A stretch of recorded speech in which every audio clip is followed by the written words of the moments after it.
أحد المحبين بقى عشان نختم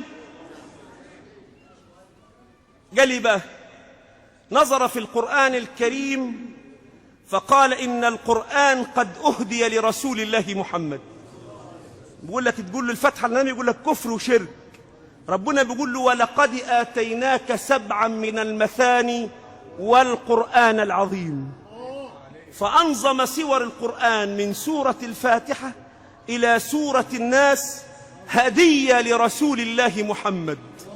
قال دي للنبي بس، فاسمع ماذا قال عشان نختم بس.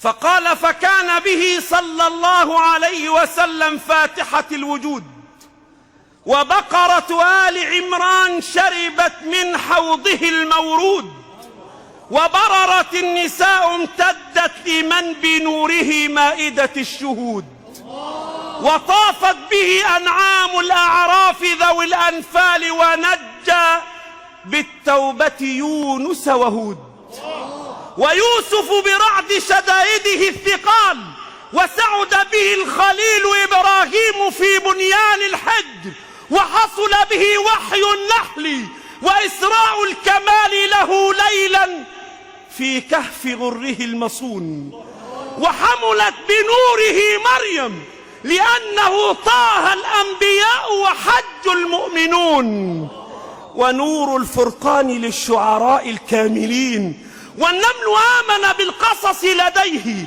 وعشعش العنكبوت في الغار عليه وأذعنت له الروم بأنه لقمان الحكمة وسجدت لعظمته الأحزاب وسبى بمحبته القلوب فهو فاطر الألباب ياسين الصافات من الملائكة وصاد الزمر من الطائفة المباركة سر غافر الذنب العظيم الذي فصلت به الأمور وشورى بين الأشراف وزخرف دخان النفس الجاسية عنده بالأحقاف.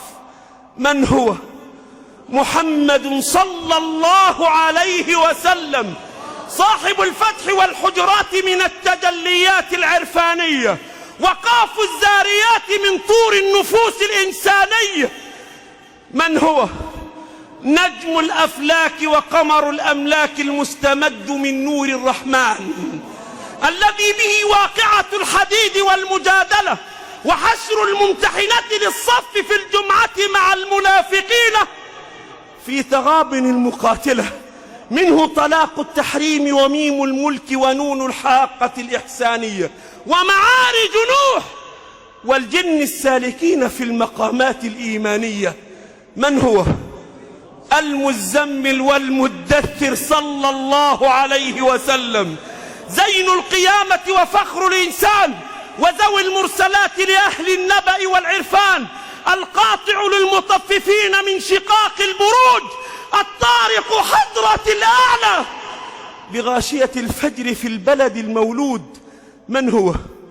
ضوء الليل ونور الشمس والضحى والمنزل عليه ألم نشرح حيث شرح الله صدره للرسالة شرحا افتخر التين والعلق بقدره بل كل البرية وزلزلت العاديات بقارعة التكاسر في عصر همزة النفس الأبية فكان مولده صلى الله عليه وسلم عام الفيل فابتهجت قريش بالماعون من كوثر السلسبيل وانتصر على الكافرين على أبي لهب وكمل به الإخلاص والفلق وهدى الناس جميعا حتى كل من ربه اقترب.